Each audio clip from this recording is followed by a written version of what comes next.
Hello friends, ਅੱਜ ਦੀ class ਦੇ ਵਿੱਚ ਅਸੀਂ ਡਿਸਕਸ ਕਰਾਂਗੇ ਸੋਸ਼ੋਲੋਜੀਕਲ ਥਿਊਰੀਜ਼, ਜਿਸ ਦੇ ਵਿੱਚ ਅਸੀਂ ਸਭ ਤੋਂ ਪਹਿਲਾਂ ਕਲਾਸੀਕਲ ਥਿੰਕਰਸ ਦੀ ਗੱਲ ਕਰਾਂਗੇ। ਕਲਾਸੀਕਲ ਥਿੰਕਰਸ ਦੇ ਵਿੱਚ ਜੇਕਰ ਅਸੀਂ ਦੇਖੀਏ ਤਾਂ ਇਮਾਇਲ ਦੁਰਖਾਈਮ, ਮੈਕਸ ਵੇਬਰ ਅਤੇ ਕਾਰਲ ਮਾਰਕਸ ਆਉਂਦੇ ਨੇ। ਸਭ ਤੋਂ ਪਹਿਲਾਂ ਅਸੀਂ ਦੇਖਦੇ ਹਾਂ ਕਿ ਇਮਾਇਲ ਦੁਰਖਾਈਮ ਕੀ ਕਹਿੰਦੇ ਨੇ ਅਤੇ ਇਮਾਇਲ ਦੁਰਖਾਈਮ ਕੌਣ ਨੇ। ਇਮਾਇਲ ਦੁਰਖਾਈਮ ਜਿਹੜੇ ਹੈਗੇ ਨੇ ਇਹ ਫ੍ਰੈਂਚ ਫਿਲੋਸਫਰ ਹੋਏ ਨੇ, ਜਿਹੜੇ ਕਿ ਫਰਾਂਸ ਤੋਂ ਬਿਲੋਂਗ ਕਰਦੇ ਸੀ। ਜਦੋਂ ਅਸੀਂ ਸੋਸ਼ੋਲੋਜੀ ਦੀ ਗੱਲ ਕਰਦੇ ਹਾਂ, ਇਹ ਇੱਕ ਨਵਾਂ ਸੋਸ਼ਲ ਸਾਇੰਸਿਸ ਦੇ ਅੰਡਰ ਨਵਾਂ ਡਿਸਿਪਲਿਨ ਹੈਗਾ, ਇੱਕ ਨਵਾਂ ਸਬਜੈਕਟ ਹੈਗਾ ਜਿਹੜਾ ਕਿ ਇਮਰਜ ਹੁੰਦਾ ਹੈ, ਜਿਸ ਦੀ ਉਤਪਤੀ ਹੁੰਦੀ ਹੈ ਫਰਾਂਸ ਤੋਂ। ਕਿਉਂਕਿ ਜਦੋਂ ਅਸੀਂ ਦੇਖਦੇ ਹਾਂ ਕਿ ਸਭ ਤੋਂ ਪਹਿਲਾਂ ਇਸ ਡਿਸਿਪਲਿਨ ਨੂੰ ਲੈ ਕੇ ਆਉਣ ਵਾਲੇ ਜਿਹੜੇ ਫਿਲੋਸਫਰ ਹੈਗੇ ਨੇ, ਸੋਸ਼ੋਲੋਜਿਸਟ ਹੈਗੇ ਨੇ, ਉਹ ਵੀ ਫਰਾਂਸ ਤੋਂ ਹੀ ਬਿਲੋਂਗ ਕਰਦੇ ਸੀ। ਫਾਦਰ ਆਫ ਸੋਸ਼ੋਲੋਜੀ ਅਗਸਤ ਕੰਤ। ਅਤੇ ਨੈਕਸਟ ਜਿਹੜੇ ਹੈਗੇ ਨੇ ਇਮਾਇਲ ਦੁਰਖਾਈਮ, ਇਹ ਵੀ ਫਰਾਂਸ ਤੋਂ ਹੀ ਬਿਲੋਂਗ ਕਰਦੇ ਨੇ ਅਤੇ ਇਹਨਾਂ ਨੂੰ ਅਕੈਡਮਿਕ ਫਾਦਰ ਆਫ ਸੋਸ਼ੋਲੋਜੀ ਕਿਹਾ ਜਾਂਦਾ ਹੈ, ਕਿਉਂਕਿ ਇਹ ਇੱਕ ਅਜਿਹੇ ਥਿੰਕਰ ਹੋਏ ਨੇ, ਫਿਲੋਸਫਰ ਹੋਏ ਨੇ, ਜਿਨ੍ਹਾਂ ਨੇ ਸਭ ਤੋਂ ਪਹਿਲਾਂ ਸੋਸ਼ੋਲੋਜੀ ਸਬਜੈਕਟ ਨੂੰ ਐਜ਼ ਏ ਸਬਜੈਕਟ ਯੂਨੀਵਰਸਿਟੀਜ਼ ਦੇ ਵਿੱਚ, ਡਿਪਾਰਟਮੈਂਟਸ ਦੇ ਵਿੱਚ ਇੱਕ ਸਬਜੈਕਟ ਦੀ ਤਰ੍ਹਾਂ ਅਲੱਗ ਤੋਂ ਪੜ੍ਹਾਉਣ ਦਾ ਜਿਹੜਾ ਕੰਸੈਪਟ ਲੈ ਕੇ ਆਉਂਦਾ ਸੀਗਾ।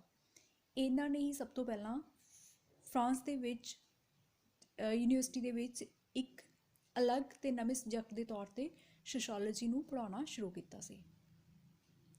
ਸਭ ਤੋਂ ਪਹਿਲੇ ਪ੍ਰੋਫੈਸਰ ਸੀਗੇ ਇਹ ਯੂਨੀਵਰਸਿਟੀ ਦੇ ਵਿੱਚ ਸੋਸ਼ੋਲੋਜੀ ਦੇ।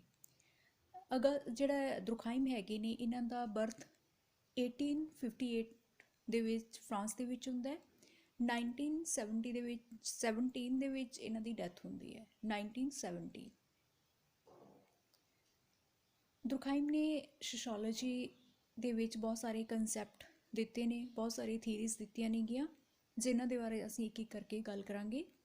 ਜਿਹੜੇ ਇਮਾਇਲ ਦੁਰਖਾਈਮ ਸੀਗੇ, ਇਹ ਫ੍ਰੈਂਚ ਫਿਲੋਸਫਰ ਸੀਗੇ। ਇਹ ਇੱਕ ਪੋਜ਼ੀਟਿਵਿਸਟ ਸੀਗੇ। ਇਹ ਸੁਸਾਇਟੀ ਨੂੰ ਸਟੱਡੀ ਕਰਦੇ ਹੋਏ ਪੋਜ਼ੀਟਿਵ ਜਿਹੜੀ ਹੈਗੀ ਆ ਥਿੰਕਿੰਗ ਦੇ ਨਾਲ ਇਹਨਾਂ ਨੇ ਸਟੱਡੀ ਕੀਤਾ ਸੀ ਐਜ਼ ਏ, ਜਿਵੇਂ ਕਿ ਅਸੀਂ ਨੈਚੁਰਲ ਸਾਇੰਸਿਸ ਦੀ ਗੱਲ ਕਰੀਏ, ਸਾਇੰਸ ਨੂੰ ਸਟੱਡੀ ਕੀਤਾ ਜਾਂਦਾ ਇੱਕ ਫੈਕਟਸ ਦੇ ਬੇਸਿਸ 'ਤੇ, ਉਸੇ ਤਰ੍ਹਾਂ ਇਹਨਾਂ ਨੇ ਸੁਸਾਇਟੀ ਨੂੰ ਸਮਝਣ ਦੀ ਗੱਲ ਕੀਤੀ ਸੀ ਫੈਕਟਸ ਦੇ ਬੇਸਿਸ 'ਤੇ, ਜਿਨ੍ਹਾਂ ਦੇ ਇਹਨਾਂ ਨੇ ਇੱਕ ਬਹੁਤ ਇੰਪੋਰਟੈਂਟ ਥਿਊਰੀ ਦਿੱਤੀ ਸੀਗੀ, ਸੋਸ਼ਲ ਫੈਕਟ। ਜਿਹੜੇ ਇਮਾਇਲ ਦੁਰਖਾਈਮ ਹੈਗੇ ਨੇ, ਇਮਾਇਲ ਦੁਰਖਾਈਮ ਇੱਕ ਪਰਸਪੈਕਟਿਵ ਜਿਹੜੀ ਇਹ ਰੱਖਦੇ ਸੀਗੇ, ਇਹ ਫੰਕਸ਼ਨਲਿਸਟ ਸੀਗੇ, ਪਿਓਰਲੀ ਫੰਕਸ਼ਨਲਿਸਟ ਸੀਗੇ। ਜਦੋਂ ਅਸੀਂ ਸੋਸ਼ੋਲੋਜੀ ਨੂੰ ਸਮਝਣ ਦੀ ਗੱਲ ਕਰਦੇ ਹਾਂ ਤਾਂ ਉੱਥੇ ਅਲੱਗ-ਅਲੱਗ ਪਰਸਪੈਕਟਿਵਸ ਤੋਂ, ਅਲੱਗ-ਅਲੱਗ ਵਿਚਾਰਧਾਰਾ ਤੋਂ ਜਿਹੜੇ ਸੋਸ਼ੋਲੋਜਿਸਟ ਦੀ ਗੱਲ ਕਰਦੇ ਹਾਂ ਅਸੀਂ, ਜਿਹਦੇ ਵਿੱਚ ਫੰਕਸ਼ਨਲਿਸਟ ਨੇ, ਕੌਨਫਲਿਕਟ ਨੇ, ਥਿੰਕਰ ਹੈਗੇ ਨੇ ਜਿਹੜੇ ਕੌਨਫਲਿਕਟ ਪਰਸਪੈਕਟਿਵਸ ਨੂੰ ਬਿਲੋਂਗ ਕਰਦੇ ਨੇ, ਸਿੰਬੋਲਿਕ ਇੰਟਰੈਕਸ਼ਨ ਦੀ ਗੱਲ ਕਰਦੇ ਨੇ, ਅਤੇ ਸਟਰਕਚਰਲਿਸਟ ਵੀ ਹੈਗੇ ਨੇ। ਅਲੱਗ-ਅਲੱਗ ਪਰਸਪੈਕਟਿਵਸ ਤੋਂ ਅਲੱਗ-ਅਲੱਗ ਜਿਹੜੇ ਥਿੰਕਰ ਹੈਗੇ ਨੇ ਗੱਲ ਕਰਦੇ ਨੇ। ਅਤੇ ਜਿਹੜੇ ਇਹਨਾਂ ਫੰਕਸ਼ਨਲਿਸਟ, ਕੌਨਫਲਿਕਟ ਅਤੇ ਸਟਰਕਚਰਲਿਸਟ ਹੈਗੇ ਨੇ, ਇਹ ਮਾਈਕਰੋ ਸੋਸ਼ੋਲੋਜਿਸਟ ਹੈਗੇ ਨੇ, ਅਤੇ ਜਿਹੜੇ ਸਿੰਬੋਲਿਕ ਇੰਟਰੈਕਸ਼ਨ ਦੇ ਹੈਗੇ ਨੇ ਉਹ ਮਾਈਕਰੋ ਨੇ। ਮੈਕਰੋ ਅਤੇ ਮਾਈਕਰੋ ਦੇ ਵਿੱਚ ਅਸੀਂ ਡਿਫਰੈਂਸ ਸਮਝ ਲਈਏ। ਮਾਈਕਰੋ ਸੋਸ਼ੋਲੋਜਿਸਟ ਨੇ ਜਿਹੜੇ, ਉਹ ਗੱਲ ਕਰਦੇ ਨੇ ਕਿ ਇੱਕ ਪਾਰਟ ਨੂੰ ਲੈ ਕੇ ਅਲੱਗ-ਅਲੱਗ ਸਟੱਡੀ ਕਰਦੇ ਨੇ, ਕਿ ਹਿਊਮਨ ਬੀਇੰਗਸ ਦੀ ਜਦੋਂ ਅਸੀਂ ਇੱਕ ਗਰੁੱਪ ਦੇ ਵਿੱਚ ਗੱਲ ਨਹੀਂ ਕਰ ਰਹੇ ਹੋ, ਇੱਕ ਇੰਡੀਵਿਜੂਅਲੀ ਗੱਲ ਕਰ ਰਹੇ ਨੇ। ਸਿੰਬੋਲਿਕ ਇੰਟਰੈਕਸ਼ਨ ਦੇ ਜਿਹੜੇ ਥਿੰਕਰ ਹੋਏ ਨੇ, ਉਹ ਜ਼ਿਆਦਾਤਰ ਸਾਈਕੋਲੋਜਿਸਟ ਵੀ ਉਹਨਾਂ ਨੂੰ ਕੰਸੀਡਰ ਕੀਤਾ ਗਿਆ, ਜਿਹਦੇ ਵਿੱਚ G.S. ਮੇਡ, ਗਰਫਿੰਕਲ, ਇਹ ਜਿਹੜੇ ਸੋਸ਼ੋਲੋਜਿਸਟ ਸੀਗੇ ਜਿਨ੍ਹਾਂ ਨੇ ਸੈਲਫ ਨੂੰ ਸਟੱਡੀ ਕੀਤਾ। ਅਤੇ ਜਿਹੜੇ ਅਦਰ ਮੈਕਰੋ ਸੋਸ਼ੋਲੋਜਿਸਟ ਹੈਗੇ ਨੇ, ਉਹ ਐਜ਼ ਏ ਹੋਲ ਸੁਸਾਇਟੀ ਨੂੰ ਦੇਖਦੇ ਨੇ, ਡਿਫਰੈਂਟ ਪਾਰਟਸ ਅਤੇ ਫੰਕਸ਼ਨਸ ਦੀ ਗੱਲ ਕਰਦੇ ਨੇ ਕਿ ਕਿਵੇਂ ਉਹ ਇਕੱਠੇ ਕੰਮ ਕਰ ਰਹੇ ਨੇ, ਅਤੇ ਇੱਕ ਪਾਰਟ ਦੀ ਗੱਲ ਨਹੀਂ ਕਰ ਰਹੇ, ਉਹ ਐਜ਼ ਏ ਹੋਲ ਸਟੱਡੀ ਕਰਨ ਦੀ ਗੱਲ ਕਰਦੇ ਨੇ ਸੁਸਾਇਟੀ ਨੂੰ। ਅਤੇ ਇਮਾਇਲ ਦੁਰਖਾਈਮ ਵੀ ਜਿਹੜੇ ਹੈਗੇ ਨੇ ਫੰਕਸ਼ਨਲਿਸਟ ਹੈਗੇ ਨੇ, ਅਤੇ ਇੱਕ ਮੈਕਰੋ ਸੋਸ਼ੋਲੋਜਿਸਟ ਹੈਗੇ ਨੇ, ਜਿਹੜੇ ਕਿ ਸੁਸਾਇਟੀ ਨੂੰ ਐਜ਼ ਏ ਹੋਲ ਸਟੱਡੀ ਕਰਦੇ ਨੇ। ਦੁਰਖਾਈਮ ਕਹਿੰਦੇ ਆ ਕਿ ਜਿਹੜੇ ਸਾਡੀ ਸੁਸਾਇਟੀ ਹੈ, ਇਹ ਅਲੱਗ-ਅਲੱਗ ਪਾਰਟਸ ਤੋਂ ਬਣੀ ਹੋਈ ਹੈ। ਹਰ ਇੱਕ ਪਾਰਟ ਦਾ ਆਪਣਾ ਫੰਕਸ਼ਨ ਹੈ। ਜਦੋਂ ਇਹ ਫੰਕਸ਼ਨ ਇਕੱਠੇ ਕੰਮ ਕਰਦੇ ਨੇ ਤਾਂ ਅਸੀਂ ਉਸ ਨੂੰ ਸੁਸਾਇਟੀ ਕਹਿੰਦੇ ਆ। ਇਹਦੇ ਡਿਫਰੈਂਟ ਪਾਰਟਸ ਕਿਹੜੇ ਨੇਗੇ ਤੇ ਉਹਨਾਂ ਦੇ ਕੀ ਕੰਮ ਨੇ। ਜਦੋਂ ਅਸੀਂ ਸੁਸਾਇਟੀ ਨੂੰ ਦੇਖਦੇ ਹਾਂ ਤਾਂ ਸੁਸਾਇਟੀ ਕਿਹਨਾਂ ਤੋਂ ਬਣਦੀ ਹੈ? ਹਿਊਮਨ ਬੀਇੰਗਸ ਤੋਂ। ਇੱਕ ਮਨੁੱਖ ਸੁਸਾਇਟੀ ਨਹੀਂ ਬਣਾ ਸਕਦਾ, ਗਰੁੱਪ ਆਫ ਪਰਸਨ ਹੋਣਗੇ, ਇੱਕ ਤੋਂ ਜ਼ਿਆਦਾ ਲੋਕ ਇਕੱਠੇ ਹੋਣਗੇ ਤਾਂ ਇੱਕ ਗਰੁੱਪ ਬਣਦਾ ਹੈ। ਗਰੁੱਪ ਤੋਂ ਬਾਅਦ ਦੇ ਵਿੱਚ ਬਹੁਤ ਸਾਰੇ ਗਰੁੱਪ ਇਕੱਠੇ ਹੋਣਗੇ ਤਾਂ ਇੱਕ ਕਮਿਊਨਿਟੀ ਬਣਦੀ ਹੈ। ਬਹੁਤ ਸਾਰੀਆਂ ਕਮਿਊਨਿਟੀਜ਼ ਇਕੱਠੀਆਂ ਹੋਣਗੀਆਂ ਤਾਂ ਇੱਕ ਸੁਸਾਇਟੀ ਬਣਦੀ ਹੈ। ਬੇਸਿਕ ਕੰਸੈਪਟ ਹੈਗੇ ਨੇ ਸੋਸ਼ੋਲੋਜੀ ਦੇ, ਸੁਸਾਇਟੀ, ਕਮਿਊਨਿਟੀ, ਸੋਸ਼ਲ ਗਰੁੱਪ। ਉਹ ਅਸੀਂ ਜਿਹੜਾ ਹੈਗਾ ਨੈਕਸਟ ਕਲਾਸਿਸ ਦੇ ਵਿੱਚ ਡਿਸਕਸ ਕਰਾਂਗੇ। ਦੁਰਖਾਈਮ ਵੀ ਇਹੀ ਕਹਿੰਦਾ ਹੈ ਕਿ ਜਿਹੜੀ ਸੁਸਾਇਟੀ ਹੈਗੀ ਆ ਉਹ ਅਲੱਗ-ਅਲੱਗ ਪਾਰਟ ਤੋਂ ਮਿਲ ਕੇ ਬਣਦੀ ਹੈ ਅਤੇ ਇਕੱਠੇ ਕੰਮ ਕਰਦੀ ਹੈ। ਉਹ ਸਾਰਾ ਜਿਹੜੇ ਇਕੱਠੇ ਮਿਲ ਕੇ ਕੰਮ ਕਰਦੇ ਨੇ ਉਸ ਦੇ ਕਾਰਨ ਹੀ ਸੁਸਾਇਟੀ ਅੱਗੇ ਗਰੋ ਕਰਦੀ ਰਹਿੰਦੀ ਹੈ, ਇੱਕ ਸਟੇਜ ਤੋਂ ਅਗਲੀ ਸਟੇਜ 'ਤੇ ਜਾਂਦੀ ਰਹਿੰਦੀ ਹੈ। ਇਹ ਇੱਕ ਫੰਕਸ਼ਨਲਿਸਟ ਸੀਗਾ। ਪਿਓਰਲੀ ਫੰਕਸ਼ਨਲਿਸਟ ਹੋਣ ਦੇ ਕਾਰਨ ਇਹ ਸੁਸਾਇਟੀ ਦੇ ਡਿਫਰੈਂਟ ਪਾਰਟਸ ਕਿਵੇਂ ਕੰਮ ਕਰ ਰਹੇ ਨੇ, ਇਕੱਠੇ ਕੰਮ ਕਰ ਰਹੇ ਨੇ ਤਾਂ ਉਹ ਇੱਕ ਸੁਸਾਇਟੀ ਹੈਗੀ ਹੈ। ਜੇਕਰ ਉਹ ਇਕੱਠੇ ਕੰਮ ਨਹੀਂ ਕਰਨਗੇ, ਉਹਨਾਂ ਦੇ ਵਿੱਚ ਕਿਸੇ ਵੀ ਤਰ੍ਹਾਂ ਦੀ ਕੋਈ ਅਬਨੋਰਮੈਲਿਟੀ ਆ ਜਾਂਦੀ ਹੈ, ਨੋਰਮਲ ਫੰਕਸ਼ਨ ਨਹੀਂ ਕਰਦੇ ਤਾਂ ਸੁਸਾਇਟੀ ਜਿਹੜੀ ਹੈਗੀ ਆ ਉਹ ਉਸ ਦੇ ਵਿੱਚ ਪ੍ਰੋਬਲਮਸ ਆਉਣੀਆਂ ਸ਼ੁਰੂ ਹੋ ਜਾਂਦੀਆਂ ਨੇ। ਤਾਂ ਇੱਥੇ ਦੁਰਖਾਈਮ ਜਿਹੜਾ ਹੈਗਾ ਉਹ ਗੱਲ ਕਰਦਾ ਹੈ ਕਿ ਕਿਵੇਂ, ਜਿਵੇਂ ਇੱਕ ਕੋਰਿਲੇਟ ਕਰ ਰਿਹਾ ਉਹ ਮੈਕਸ ਵੇਵਰ ਦੀ ਥਿਊਰੀ ਦੇ ਨਾਲ, ਕਿ ਜਿਵੇਂ ਮੈਕਸ ਵੇਵਰ ਨੇ ਕਿਹਾ ਸੀਗਾ ਕਿ ਐਨੋਲੋਜੀ ਦੇ ਵਿੱਚ ਕਿ ਡਿਫਰੈਂਟ ਪਾਰਟਸ ਜਿਹੜੇ ਹੈਗੇ ਨੇ, ਬੋਡੀ ਪਾਰਟ, ਜਿਵੇਂ ਉਹ ਇਕੱਠੇ ਕੰਮ ਕਰ ਰਹੇ ਨੇ, ਜੇਕਰ ਉਹਨਾਂ ਨੂੰ ਅਲੱਗ-ਅਲੱਗ ਕੱਟ ਕੇ ਰੱਖ ਦਿੱਤਾ ਜਾਵੇ ਤਾਂ ਉਹ ਫੰਕਸ਼ਨ ਨਹੀਂ ਕਰਨਗੇ। ਜੇਕਰ ਹੱਥ ਅਲੱਗ ਰੱਖ ਦਿੱਤੇ ਜਾਣ ਅਤੇ ਸਿਰ ਅਲੱਗ ਰੱਖ ਦਿੱਤਾ ਜਾਵੇ, ਬਾਹਾਂ ਅਲੱਗ ਰੱਖ ਦਿੱਤੀਆਂ ਜਾਣ, ਬੋਡੀ ਨੂੰ ਕੱਟ ਕੇ ਰੱਖ ਦਿੱਤਾ ਜਾਵੇ ਤਾਂ ਉਸਨੂੰ ਅਸੀਂ ਕੋਸ਼ਿਸ਼ ਕਰੀਏ ਕਿ ਇਹਨੂੰ ਦੁਬਾਰਾ ਜੋੜ ਲਈਏ ਤਾਂ ਉਹ ਫੰਕਸ਼ਨ ਨਹੀਂ ਕਰੇਗੀ। ਨੇਚਰਲੀ ਜਦੋਂ ਅਸੀਂ ਬੋਡੀ ਨੂੰ ਕੱਟ ਦਿੱਤਾ ਡਿਫਰੈਂਟ ਪਾਰਟਸ ਦੇ ਵਿੱਚ ਤਾਂ ਉਹ ਜਿਹੜੀ ਹੈਗੀ ਉਹ ਖ਼ਤਮ ਹੋ ਜਾਏਗੀ। ਉਸੇ ਤਰ੍ਹਾਂ ਦੁਰਖਾਈਮ ਕਹਿੰਦਾ ਹੈ ਕਿ ਇਸੇ ਤਰ੍ਹਾਂ ਹੀ ਸਾਡੀ ਸੁਸਾਇਟੀ ਹੈ ਜਿਹੜੀ ਕਿ ਡਿਫਰੈਂਟ ਪਾਰਟਸ ਮਿਲ ਕੇ ਇੱਕ ਸੁਸਾਇਟੀ ਨੂੰ ਬਣਾਉਂਦੇ ਨੇ, ਪਰ ਜੇ ਅਸੀਂ ਇਹਨਾਂ ਦੀ ਇਕੱਲੇ ਗੱਲ ਕਰੀਏ ਤਾਂ ਅਸੀਂ ਉਹਨਾਂ ਚੰਗੀ ਤਰ੍ਹਾਂ ਇਸ ਨਹੀਂ ਸਮਝ ਸਕਾਂਗੇ ਕਿ ਸੁਸਾਇਟੀ ਅਸਲ ਦੇ ਵਿੱਚ ਹੈਗੀ ਕੀ ਹੈ। ਇੱਥੇ ਦੁਰਖਾਈਮ ਜਿਹੜਾ ਹੈਗਾ ਉਹ ਇਹ ਵੀ ਗੱਲ ਕਰਦਾ ਹੈ ਕਿ ਕਿਵੇਂ ਕਲੈਕਟਿਵ ਕੌਨਸ਼ੀਅਸਨੈਸ ਹੈਗੀ ਹੈ ਲੋਕਾਂ ਦੇ ਵਿੱਚ, ਕਿਵੇਂ ਜਿਹੜੇ ਲੋਕ ਹੈਗੇ ਨੇ ਇਕੱਠੇ ਫੰਕਸ਼ਨ ਕਰਦੇ ਨੇ। ਇਕੱਠੇ ਕਿਵੇਂ ਫੰਕਸ਼ਨ ਕਰਦੇ ਨੇ?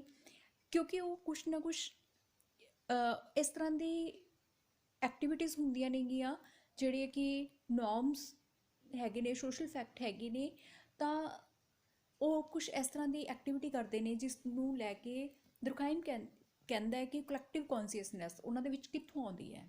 ਜਿਵੇਂ ਅਸੀਂ ਦੇਖੀਏ ਤਾਂ ਜੇਕਰ ਡਿਫਰੈਂਟ ਕੰਟਰੀਜ਼ ਦੇ ਵਿੱਚ ਮੈਚ ਹੋ ਰਿਹਾ, ਕ੍ਰਿਕਟ ਦਾ ਮੈਚ ਹੋ ਰਿਹਾ ਸਪੋਜ਼ ਕਰੋ, ਤਾਂ ਜੇਕਰ ਇੰਡੀਆ ਜਿੱਤ ਰਿਹਾ ਤਾਂ ਇੰਡੀਅਨ ਜਿਹੜੇ ਲੋਕ ਹੈਗੇ ਨੇ ਉਹ ਇਕੱਠੇ ਹੋ ਕੇ ਇੱਕੋ ਟਾਈਮ 'ਤੇ ਤਾੜੀ ਮਾਰਨਗੇ, ਠੀਕ ਹੈ। ਅਤੇ ਇਸ ਤਰ੍ਹਾਂ ਹੁਣ ਪਹਿਲਾਂ ਤਾਂ ਫਿਕਸ ਨਹੀਂ ਸੀਗਾ ਵੀ ਉਹ ਇਕੱਠੇ ਮਿਲ ਕੇ ਇੱਕੋ ਟਾਈਮ 'ਤੇ ਤਾੜੀ ਲਗਾਉਣਗੇ, ਤਾਂ ਇਹ ਕਿਵੇਂ ਹੋਇਆ? ਤਾਂ ਇਹ ਇਸ ਚੀਜ਼ ਨੂੰ ਸਮਝਣ ਦੀ ਗੱਲ ਕਰਦਾ ਕਿ ਇਸ ਨੂੰ ਹੀ ਕਲੈਕਟਿਵ ਕੌਨਸ਼ੀਅਸਨੈਸ ਕਹਿ ਰਹੇ, ਯੂਨਿਟੀ ਦੀ ਗੱਲ ਕਰ ਰਹੇ ਆ ਦੁਰਖਾਈਮ ਜਿਹੜਾ ਹੈਗਾ। ਕਲੈਕਟਿਵ ਕੌਨਸ਼ੀਅਸਨੈਸ ਕਿਵੇਂ ਆਉਂਦੀ ਹੈ, ਕਦੋਂ ਆਉਂਦੀ ਹੈ, ਇਸ ਚੀਜ਼ ਨੂੰ ਸਮਝਣ ਦੀ ਕੋਸ਼ਿਸ਼ ਨੂੰ ਜਿਹੜਾ ਹੈਗਾ ਦੁਰਖਾਈਮ ਕਰਦਾ। ਅਤੇ ਇਹ ਕਲੈਕਟਿਵ ਕੌਨਸ਼ੀਅਸਨੈਸ ਜਿਹੜੀ ਆਉਂਦੀ ਹੈ ਸੋਸ਼ਲ ਫੈਕਟਸ ਤੋਂ ਆਉਂਦੀ ਹੈ। ਜਦੋਂ ਕੋਈ ਸੋਸ਼ਲ ਫੈਕਟ ਸਾਡੇ ਕੋਲ ਆਲਰੇਡੀ ਐਗਜ਼ਿਸਟ ਕਰ ਰਹੇ ਨੇਗੇ, ਸਾਡੇ ਕੋਲ ਪਹਿਲਾਂ ਹੀ ਕੁਛ ਸੋਸ਼ਲ ਫੈਕਟ ਹੈਗੇ ਨੇ ਜਿਸ ਦੇ ਬੇਸਿਸ 'ਤੇ ਅਸੀਂ ਦੇਖਦੇ ਹਾਂ ਕਿ ਇਸ ਤਰ੍ਹਾਂ ਦੀ ਸਿਚੁਏਸ਼ਨ ਹੈਗੀ ਹੈ ਤਾਂ ਇਸ ਤਰ੍ਹਾਂ ਦੀ ਐਕਟੀਵਿਟੀ ਹੋਏਗੀ। ਕੁਛ ਜਦੋਂ ਅਸੀਂ ਇਹ ਵੀ ਦੇਖਦੇ ਹਾਂ ਕਿ ਸਪੋਜ਼ ਕਰੋ ਕੋਈ ਮੂਵੀ ਦੇਖ ਰਹੇ ਹਾਂ ਅਸੀਂ, ਉਹਦੇ ਵਿੱਚ ਕੋਈ ਇਸ ਤਰ੍ਹਾਂ ਦਾ ਸੀਰੀਅਸ ਜਿਹਾ ਸੀਨ ਆ ਜਾਂਦਾ ਕਿ ਲੋਕ ਉਸ ਨੂੰ ਦੇਖਣ ਤੋਂ ਬਾਅਦ ਦੇ ਵਿੱਚ ਰੋਣ ਲੱਗ ਜਾਂਦੇ ਨੇ। ਇੱਕੋ ਟਾਈਮ 'ਤੇ ਥੀਏਟਰ ਦੇ ਵਿੱਚ ਬੈਠੇ ਲੋਕ ਉਸ ਸੀਨ ਨੂੰ ਦੇਖ ਕੇ ਰੋਣ ਲੱਗ ਜਾਂਦੇ ਨੇ। ਇੱਕ ਸੋਸ਼ਲ ਫੈਕਟ ਹੋ ਗਿਆ ਨਾ ਕਿ ਕਲੈਕਟਿਵਲੀ ਉਹ ਰੋ ਰਹੇ ਨੇ, ਇੱਕੋ ਟਾਈਮ 'ਤੇ ਰੋ ਰਹੇ ਨੇ, ਪਰ ਪ੍ਰੀ ਪਲਾਨਡ ਤਾਂ ਕੁਛ ਨਹੀਂ ਸੀਗਾ। ਇਸੇ ਤਰ੍ਹਾਂ ਇਸ ਨੂੰ ਕਲੈਕਟਿਵ ਕੌਨਸ਼ੀਅਸਨੈਸ ਕਿਹਾ ਦੁਰਖਾਈਮ ਨੇ।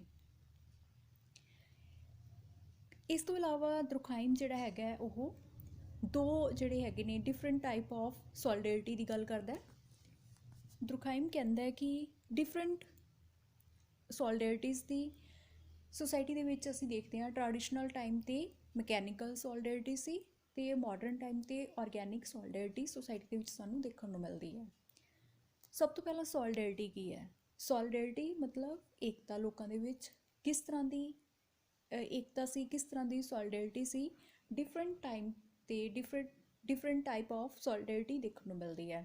ਜਿਵੇਂ ਮਕੈਨੀਕਲ ਸੋਲੀਡੈਰਿਟੀ ਦੀ ਗੱਲ ਕਰ ਰਹੇ ਆ ਅਤੇ ਔਰਗੈਨਿਕ ਸੋਲੀਡੈਰਿਟੀ ਦੀ ਗੱਲ ਕਰ ਰਹੇ ਆ ਦੁਰਖਾਈਮ। ਹੁਣ ਮਕੈਨੀਕਲ ਸੋਲੀਡੈਰਿਟੀ ਕੀ ਹੈ? ਮਕੈਨੀਕਲ ਸੋਲੀਡੈਰਿਟੀ ਜਿਹੜੀ ਟ੍ਰੈਡੀਸ਼ਨਲ ਟਾਈਮਸ 'ਤੇ ਲੋਕਾਂ ਦੇ ਵਿੱਚ ਹੁੰਦੀ ਸੀ। ਟ੍ਰੈਡੀਸ਼ਨਲ ਟਾਈਮ 'ਤੇ ਲੋਕਾਂ ਦੇ ਵਿੱਚ ਕਲੈਕਟਿਵ ਕੌਨਸ਼ੀਅਸਨੈਸ ਦਾ ਕੰਸੈਪਟ ਸੀਗਾ। ਸਾਰੇ ਇਕੱਠੇ ਸੀਗੇ, ਇੱਕੋ ਜਿਹੇ ਸੀਗੇ, ਕੋਈ ਫਰਕ ਨਹੀਂ ਸੀ ਉਹਨਾਂ ਦੇ ਵਿੱਚ। ਉਸਨੂੰ ਅਸੀਂ ਟ੍ਰੈਡੀਸ਼ਨਲ ਸੋਸਾਇਟੀ ਦੇ ਵਿੱਚ ਅਸੀਂ ਦੇਖਦੇ ਸੀਗੇ ਕਿ ਮਕੈਨੀਕਲ ਸੋਲੀਡੈਰਿਟੀ ਦੇਖਣ ਨੂੰ ਮਿਲਦੀ ਹੈ ਅਕੋਰਡਿੰਗ ਟੂ ਦੁਰਖਾਈਮ। ਹੁਣ ਅਸੀਂ ਇਹ ਦੇਖਦੇ ਹਾਂ ਕਿ ਮਕੈਨੀਕਲ ਸੋਲੀਡੈਰਿਟੀ ਦੀ ਜਦੋਂ ਗੱਲ ਕਰਦੇ ਹਾਂ ਤਾਂ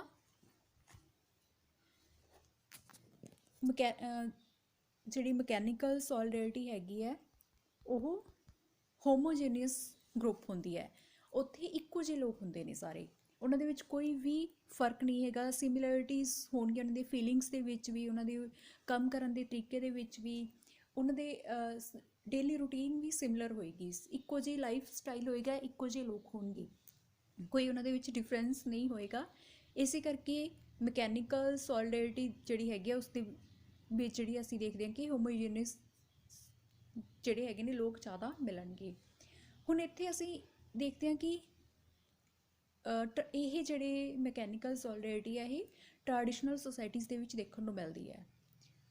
ਕਿਉਂਕਿ ਅੱਜ ਤੋਂ ਜੇ ਅਸੀਂ ਪਹਿਲੇ ਦੇ ਟਾਈਮ ਦੀ ਗੱਲ ਕਰੀਏ, ਟ੍ਰੈਡੀਸ਼ਨਲ ਟਾਈਮ ਦੀ ਗੱਲ ਕਰੀਏ, ਤਾਂ ਹਰ ਘਰ ਦੇ ਵਿੱਚ ਹਰ ਕੋਈ ਹਰ ਤਰ੍ਹਾਂ ਦੇ ਕੰਮ, ਆਪਣੇ ਘਰ ਦੇ ਸਾਰੇ ਕੰਮ ਆਪ ਹੀ ਕਰਦਾ ਸੀ। ਕੋਈ ਇਹ ਨਹੀਂ ਸੀਗਾ ਕਿ ਇੱਕ ਕੰਮ ਇੱਕ ਜਣਾ ਕਰ ਰਿਹਾ, ਦੂਜਾ ਕੰਮ ਇੱਕ ਦੂਜਾ ਵੀ ਕਰ ਸਕਦਾ, ਤੀਜਾ, ਕਿ ਸਾਰੇ ਇੱਕੋ ਜਿਹੇ ਕੰਮ ਕਰ ਸਕਦੇ ਸੀਗੇ। ਮਿਲ ਕੇ ਕੰਮ ਕੀਤਾ ਜਾਂਦਾ ਸੀ, ਹਰ ਕਿਸੇ ਨੂੰ ਹਰ ਤਰ੍ਹਾਂ ਦਾ ਕੰਮ ਕਰਨਾ ਆਉਂਦਾ ਸੀ। ਇਸੇ ਕਰਕੇ ਹੋਮੋਜੀਨੀਅਸ ਗਰੁੱਪ ਸੀਗੇ ਉਸ ਟਾਈਮ 'ਤੇ। ਇਸ ਦੇ ਓਪੋਜ਼ਿਟ ਔਰਗੈਨਿਕ ਸੋਲੀਡੈਰਿਟੀ ਜਿਹੜੀ ਕਿ ਮਾਡਰਨ ਟਾਈਮਸ ਦੇ ਵਿੱਚ ਅਸੀਂ ਦੇਖਦੇ ਹਾਂ। ਔਰਗੈਨਿਕ ਸੋਲੀਡੈਰਿਟੀ ਦੇ ਵਿੱਚ ਕੀ ਹੁੰਦਾ ਕਿ ਹੈਟਰੋਜੀਨੀਅਸ ਗਰੁੱਪ ਹੁੰਦੇ ਨੇ, ਵੱਖ-ਵੱਖ ਤਰ੍ਹਾਂ ਦੇ ਗਰੁੱਪ ਜਿਹੜੇ ਹੈਗੇ ਨੇ ਮਿਲ ਕੇ ਇੱਕ ਸੁਸਾਇਟੀ ਨੂੰ ਬਣਾਉਂਦੇ ਨੇ। ਇੱਥੇ ਜਿਹੜੇ ਲੋਕ ਇੱਕੋ ਜਿਹੇ ਨਹੀਂ ਹੋਣਗੇ, ਅਲੱਗ-ਅਲੱਗ ਤਰ੍ਹਾਂ ਦੇ ਲੋਕ ਸਾਨੂੰ ਦੇਖਣ ਨੂੰ ਮਿਲਣਗੇ, ਜਿਹਦੇ ਵਿੱਚ ਅਸੀਂ ਜਿਵੇਂ ਦੇਖਦੇ ਹਾਂ ਕਿ ਸਪੈਸ਼ਲਾਈਜੇਸ਼ਨ ਆ ਜਾਏਗੀ ਉਹਨਾਂ ਦੇ ਕੋਲ। ਇੱਕ ਕੰਮ ਨੂੰ ਇੱਕ ਪਰਸਨ ਹੀ ਬਹੁਤ ਚੰਗੀ ਤਰ੍ਹਾਂ ਕਰ ਸਕਦਾ, ਦੂਜੇ ਕੰਮ ਨੂੰ ਦੂਜਾ ਪਰਸਨ ਬਹੁਤ ਚੰਗੀ ਤਰ੍ਹਾਂ ਕਰ ਸਕਦਾ। ਇਸ ਤਰ੍ਹਾਂ ਉਹ ਜਿਹੜੇ ਹੈਗੇ ਨੇ ਇਹ ਨਹੀਂ ਹੈ ਕਿ ਇੱਕ ਪਰਸਨਸ ਹੀ ਸਾਰੇ ਕੰਮ ਕਰ ਸਕਦਾ ਹੈ। ਅਲੱਗ-ਅਲੱਗ ਤਰ੍ਹਾਂ ਦੇ ਜਿਹੜੇ ਲੋਕ ਹੈਗੇ ਨੇ ਉਹ ਅਲੱਗ-ਅਲੱਗ ਤਰ੍ਹਾਂ ਦਾ ਕੰਮ ਕਰਦੇ ਨੇ। ਮਕੈਨੀਕਲ ਸੋਲੀਡੈਰਿਟੀਜ਼ ਦੇ ਵਿੱਚ ਜਿਹੜੀ ਟ੍ਰੈਡੀਸ਼ਨਲ ਸੁਸਾਇਟੀ ਸੀਗੀਆਂ, ਸਮੋਲ ਸੀਗੀਆਂ ਨਾ, ਸਿੰਪਲ ਸੁਸਾਇਟੀ ਸੀਗੀ, ਕਿਉਂਕਿ ਸਾਰੇ ਲੋਕਾਂ ਦੇ ਜਨਰਲ ਲਾਈਫ ਸੀਗੀ, ਜਨਰਲ ਫੀਲਿੰਗ ਸੀਗੀਆਂ, ਕੋਈ ਇਸ ਤਰ੍ਹਾਂ ਦਾ ਕੰਪੀਟੀਸ਼ਨ ਵਾਲਾ ਕੰਸੈਪਟ ਨਹੀਂ ਸੀਗਾ। ਪਰ ਜਿਵੇਂ ਹੀ ਔਰਗੈਨਿਕ ਸੋਲੀਡੈਰਿਟੀ ਦੇ ਵਿੱਚ ਅਸੀਂ ਆਉਂਦੇ ਹਾਂ ਤਾਂ ਉੱਥੇ ਕੰਪਲੈਕਸ ਸੁਸਾਇਟੀਜ਼ ਨੇ ਕੰਪੈਰੇਟਿਵ ਸਿੰਪਲ ਸੁਸਾਇਟੀ ਦੇ। ਕੰਪਲੈਕਸ ਸੁਸਾਇਟੀਜ਼ ਜਿੱਥੇ ਆ ਜਾਂਦੀਆਂ ਨੇ ਤਾਂ ਉੱਥੇ ਕੀ ਹੁੰਦਾ ਕਿ ਅਲੱਗ-ਅਲੱਗ ਤਰ੍ਹਾਂ ਦੇ ਲੋਕ ਆ ਜਾਣਗੇ। ਇੱਕ ਸਿੰਪਲ ਦੇ ਜਨਰਲ ਸੁਸਾਇਟੀ ਦੀ ਕੰਪੈਰੇਟਿਵਲੀ ਅਲੱਗ-ਅਲੱਗ ਤਰ੍ਹਾਂ ਦੇ ਗਰੁੱਪ ਜਿਹੜੇ ਹੈਗੇ ਨੇ, ਲੋਕ ਹੈਗੇ ਨੇ, ਜਦੋਂ ਉਹਨਾਂ ਤੋਂ ਮਿਲ ਕੇ ਇੱਕ ਸੁਸਾਇਟੀ ਬਣਦੀ ਹੈ ਤਾਂ ਇੱਕ ਕੰਪਲੈਕਸ ਹੋ ਜਾਂਦਾ, ਜਿਹਨੂੰ ਸਮਝਣਾ ਥੋੜ੍ਹਾ ਮੁਸ਼ਕਿਲ ਹੋ ਜਾਏਗਾ। ਅਤੇ ਇੱਥੇ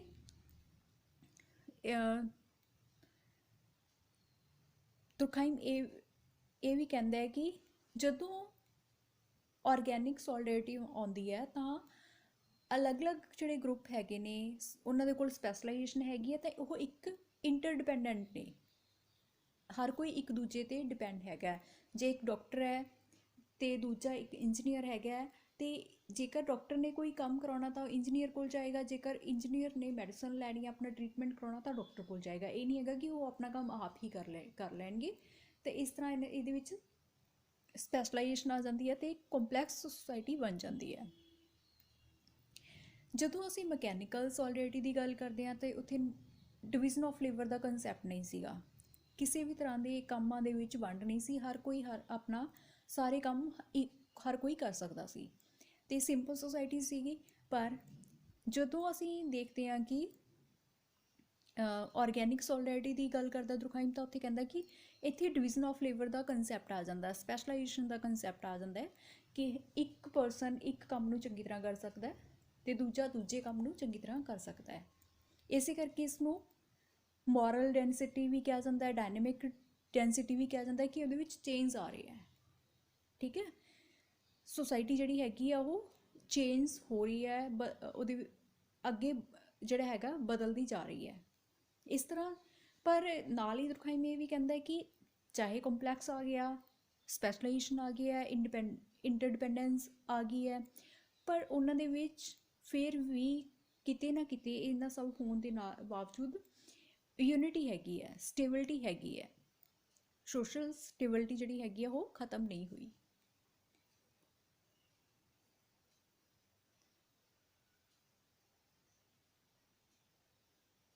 ਇਸ ਤਰ੍ਹਾਂ ਨਾਲ ਹੀ ਜਿਹੜਾ ਹੈਗਾ ਮਕੈਨੀਕਲ ਸੋਲਿਡੈਰਿਟੀ ਦੇ ਵਿੱਚ ਦੁਰਖਾਈਮ ਜਿਹੜਾ ਗੱਲ ਕਰਦਾ ਹੈ ਕਿ ਉੱਥੇ ਰਿਪਰੈਸਿਵ ਲਾਅ ਹੈ।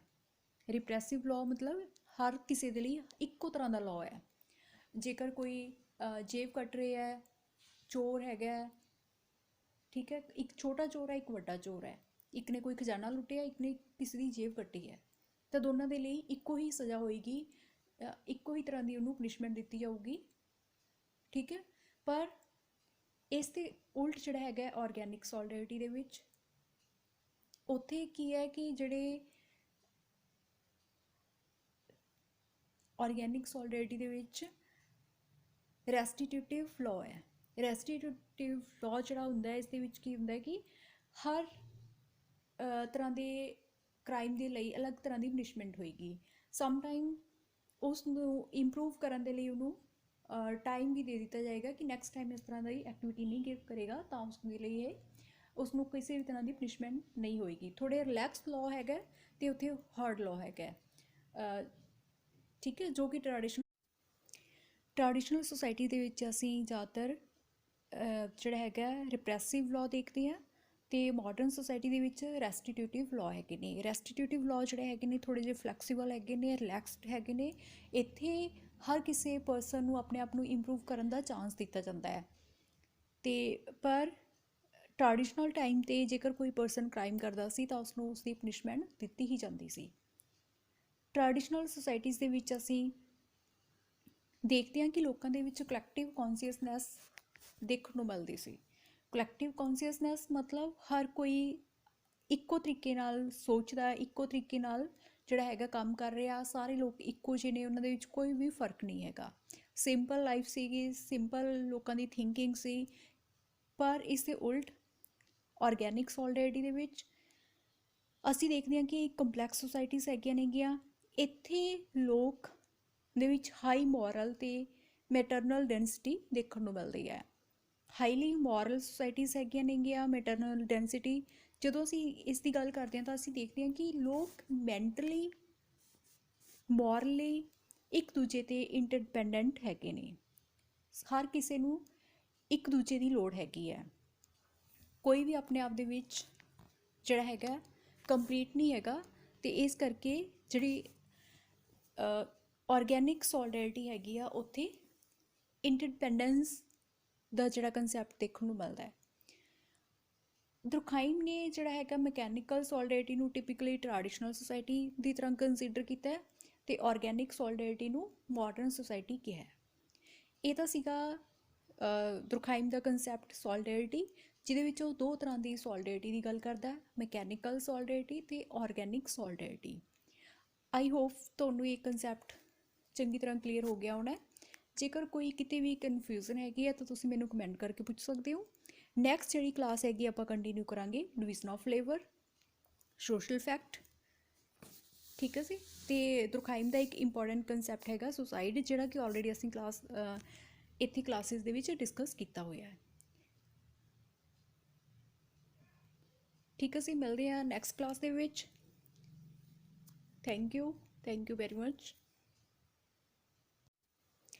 ਟ੍ਰੈਡੀਸ਼ਨਲ ਸੁਸਾਇਟੀ ਦੇ ਵਿੱਚ ਅਸੀਂ ਜ਼ਿਆਦਾਤਰ ਜਿਹੜਾ ਹੈਗਾ ਰਿਪਰੈਸਿਵ ਲਾਅ ਦੇਖਦੇ ਹਾਂ ਅਤੇ ਮਾਡਰਨ ਸੁਸਾਇਟੀ ਦੇ ਵਿੱਚ ਰੈਸਟੀਟਿਊਟਿਵ ਲਾਅ ਹੈਗੇ ਨੇ। ਰੈਸਟੀਟਿਊਟਿਵ ਲਾਅ ਜਿਹੜੇ ਹੈਗੇ ਨੇ ਥੋੜ੍ਹੇ ਜਿਹੇ ਫਲੈਕਸੀਬਲ ਹੈਗੇ ਨੇ, ਰਿਲੈਕਸਡ ਹੈਗੇ ਨੇ। ਇੱਥੇ ਹਰ ਕਿਸੇ ਪਰਸਨ ਨੂੰ ਆਪਣੇ ਆਪ ਨੂੰ ਇੰਪਰੂਵ ਕਰਨ ਦਾ ਚਾਂਸ ਦਿੱਤਾ ਜਾਂਦਾ ਹੈ। ਅਤੇ ਪਰ ਟ੍ਰੈਡੀਸ਼ਨਲ ਟਾਈਮ 'ਤੇ ਜੇਕਰ ਕੋਈ ਪਰਸਨ ਕ੍ਰਾਈਮ ਕਰਦਾ ਸੀ ਤਾਂ ਉਸਨੂੰ ਉਸਦੀ ਪਨਿਸ਼ਮੈਂਟ ਦਿੱਤੀ ਹੀ ਜਾਂਦੀ ਸੀ। ਟ੍ਰੈਡੀਸ਼ਨਲ ਸੁਸਾਇਟੀਜ਼ ਦੇ ਵਿੱਚ ਅਸੀਂ ਦੇਖਦੇ ਹਾਂ ਕਿ ਲੋਕਾਂ ਦੇ ਵਿੱਚ ਕਲੈਕਟਿਵ ਕੌਨਸ਼ੀਅਸਨੈਸ